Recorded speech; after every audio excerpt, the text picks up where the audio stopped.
Presiden yang diusung Partai Nasdem, Partai Demokrat, dan PKS, Anies Baswedan, menemui Ketua Majelis Tinggi Partai Demokrat, Susilo Bambang Yudhoyono di Pacitan, Jawa Timur. Pertemuan ini disebut-sebut untuk membicarakan strategi pemenangan di Pilpres 2024. Pertemuan berlangsung tertutup di Museum dan Galeri SBY Ani yang berada di Jalan Lintas Selatan Kabupaten Pacitan, Jawa Timur.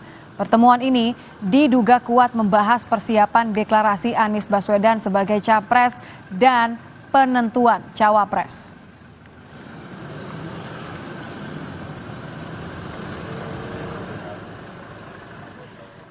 Lantas apakah pertemuan Anies dengan SBY di Pacitan bisa diartikan sebagai sinyal AHY mendampingi Anies sebagai bacawa pres? Kita akan bahas bersama dengan Herman Khairon, Ketua DPP Partai Demokrat. Selamat malam, Bung Herman. Selamat malam, Nitya. Selamat malam, pemirsa. Terima kasih, Bung Herman, sudah bergabung bersama kami. Kami ingin dengar, ini kan Mas Anies sudah pulang ya dari Pacitan ya. Pertemuannya tadi berlangsung tertutup. Apa sih sebenarnya yang dibahas selain strategi pemenangan? Apakah salamannya sudah semakin erat nih antara Mas Anies dan Pak SBY atau malah khusus dengan Mas AHY? Salamannya semakin agresif. Gitu. Semakin agresif? Siapa nih yang semakin agresif? Ini jadi, Mas Anies bisa mendapatkan dukungan Demokrat ya? Pertama, tentu Pak SBY sebagai Ketua Majelis Tinggi yang punya kewenangan menentukan terhadap capres dan cawapres, gitu ya. Dan sebagai orang tua kami, orang tua kita semua sebagai tokoh Indonesia, tokoh yang pernah memimpin 10 tahun sebagai presiden, tentu juga sebagai calon presiden dari Koalisi Perubahan harus banyak berdiskusi, harus banyak bersilaturahmi. Dan ini yang dijalin tentunya oleh Mas Anies Baswedan. Dan ya pokoknya yang pertama tentu silaturahmi ini menjadi penting karena kontennya juga penuh hal yang tentu ini memberikan pengetahuan, memberikan makna tersendiri bagi Mas Anies. Makna tersendiri bukan makna tersembunyi ya Bang Herman ya? Karena gini ya, kan kita juga bisa merasakan bersama ketatanegaraan kita sedang tidak baik. Kemudian demokrasi juga sepertinya tersumbat, apalagi dengan niat cawe-caweknya presiden dalam Pilpres 2024, tentu ini juga menjadi situasi yang harus didiskusikan secara mendalam. Nah, jadi bicara mengenai bangsa, bicara mengenai, maaf saya potong, jadi diskusinya ini kan diskusi soal bangsa, tapi diskusi juga soal cawe-cawe, diskusi juga soal diskusi soal siapa yang akan mendampingi Mas Anies nggak nanti? Yang ketiga, mengakselerasi konsolidasi Koalisi Perubahan. Karena kan tadi juga hadir dari PKS kan datang juga gitu ya. Atau Tibul Imam kan ada juga. Jadi mengakselerasi terhadap konsolidasi Koalisi Perubahan.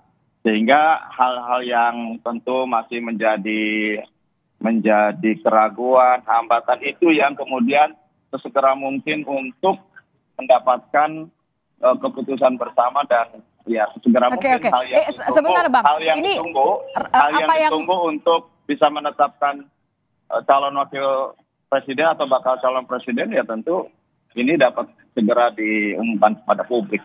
Ada keraguan. Ini maksudnya belum jelas apakah Mas Anies mau melamar Mas AHY atau belum? Siapa yang menyebut ada keraguan? Kan tidak ada yang barusan. Supaya tidak ada keraguan tadi katanya. Ya bukan persoalan keraguan ya. Artinya mengakselerasi konsolidasi kan tentu mempersiapkan jalan yang lebih cepat, jalan yang lebih memastikan bahwa Koalisi Perubahan tetap solid, Koalisi Perubahan tetap punya tujuan menang 2024, dan tentu berdasarkan situasi kekinian apa yang harus segera dibicarakan bersama, dan ini menjadi keputusan besar dari Koalisi Perubahan ini. Keputusan bersama ya. Kalau ada yang mengatakan pertemuan ini terutama dilakukan untuk mendapatkan dukungan Demokrat lewat penawaran AHY menjadi bacawa pres, tanggapan Anda, Bang Herman? Ya, semua ini kan berproses ya. Semua ini berproses, seluruhnya berproses. gitu. Nasdem sudah mengusulkan juga nama, PKS mengusulkan nama, Demokrat mengusulkan nama. Mas Anies datang ke Pacitan juga memperlihatkan kesungguhan terhadap koalisi perubahan, dan kemudian tinggal satu langkah tentu untuk menetapkan calon atau bakal calon wakil presidennya. Ya ini harus terus ada komunikasi yang lebih simultan gitu ya. Nah oleh karenanya komunikasi ini adalah merupakan tahapan menuju kepada arah sana gitu. Dan kalau bertanya apakah ini juga menuju kepada AHY, harapan dari kami di Demokrat ya bakal calon wakil presidennya ya AHY gitu. Nah, apakah ini bagian dari proses? Ya ini juga bagian daripada proses gitu. Semuanya berproses gitu untuk sampai kepada pasangan bakal calon presiden dan bakal calon wakil presiden, dan tentu ada tujuan yang lebih besar, bagaimana kita ke depan menang dan bagaimana ke depan lagi tentu mensukseskan terhadap perjalanan kepemimpinan nasional. Kalau Mas Ahy sendiri sudah siap jadi bacawa presnya Mas Anies atau ada target lain jadi bacawa presnya koalisi lain? Mas Ahy itu jangankan menjadi bakal wakil presiden, menjadi bakal calon presiden aja Mas Ahy sudah siap. Gitu. Siap ya. Tapi koalisi yang mana nih, Bang Herman? Sampai saat ini ya konsisten lah menjadi koalisi perubahan, di koalisi perubahan itu nggak usah ditanya kembali ya. Nah mengenai keputusan bakal calon wakil presiden, tentu nanti kita menunggu bagaimana keputusan bersama, bukan keputusan sepihak. Dan ini kan semuanya juga sudah diserahkan kepada Mas Anies. Mas Anies bagaimana nanti mengambil keputusan dan kesimpulannya. Dan salah satu proses untuk menuju ke arah sana, itu juga salah satu yang hari ini dilakukan untuk bertemu dengan Ketua Majelis Tinggi Partai Demokrat di Pacitan. Gitu. Oke, jadi saat ini masih tetap bersama koalisi perubahan. Tapi kalau memang ada yang menawarkan dari koalisi lain untuk kemudian AHY yang menjadi bacawa pres, kira-kira terbuka nggak nih peluang? Kan sudah disebutkan juga kalau tawaran-tawaran ya pada waktu Golkar ketemu dengan Pak SBY, kemudian PKB, Pak Muhaimin Iskandar juga ketemu dengan Pak SBY, kemudian Pak Prabowo terakhir juga hadir. Saya kira ini kan proses-proses positif ya bagi negeri. Artinya publik melihat bahwa ada situasi yang mencair di antara para tokoh-tokoh itu. Ini juga harus dimaknai sebagai sesuatu yang baik bagi publik gitu. Nah, apakah memang ada daya tawar ya? Tentu namanya politik, pasti ada komunikasi politik di situ ya. Tergoda nggak kira-kira Mas Ahy nanti?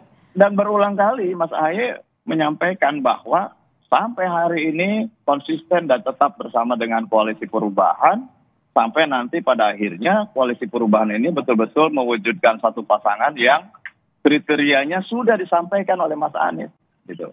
Nah, kalaupun kemudian bahwa apakah ke Pacitan ini sebagai bagian dari persiapan, ini adalah bagian dari tahapan proses.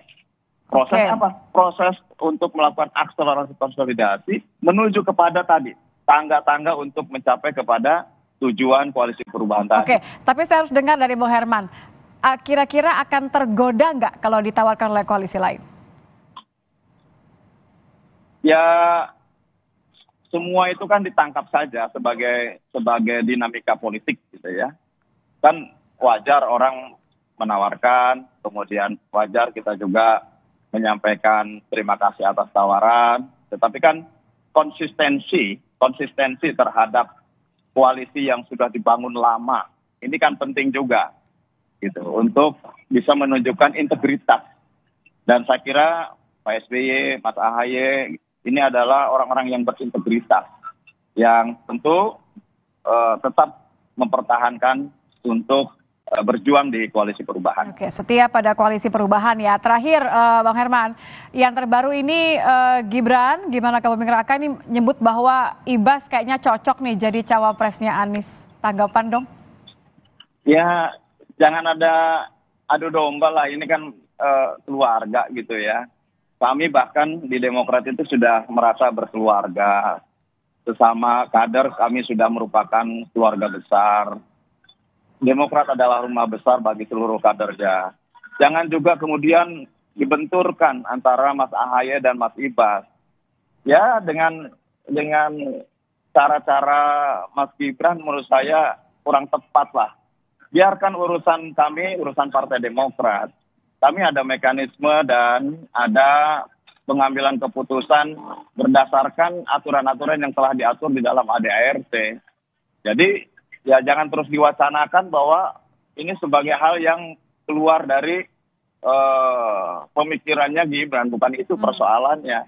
Ya, persoalannya bahwa masing-masing partai punya mekanisme dan tata cara yang diatur oleh konstitusinya. Jadi mohon hormati itu untuk tidak membentur-benturkan gitu. Apalagi membenturkan Mas Ahaye dengan Mas Ibas, itu menurut saya tidak elok. Jadi is out of the question ya. Kita akan tunggu nih berarti apakah pertemuan hari ini, apakah genggaman erat yang semakin agresif yang Bang Herman tadi katakan akan segera ada pengumuman siapa yang akan mendampingi Mas Anies nanti, apakah Mas Ahaye. Terima kasih Bang Herman Khairon, Ketua DPP Partai Demokrat sudah bergabung bersama kami. Terima kasih Bang Herman. Selamat malam. Informasi lain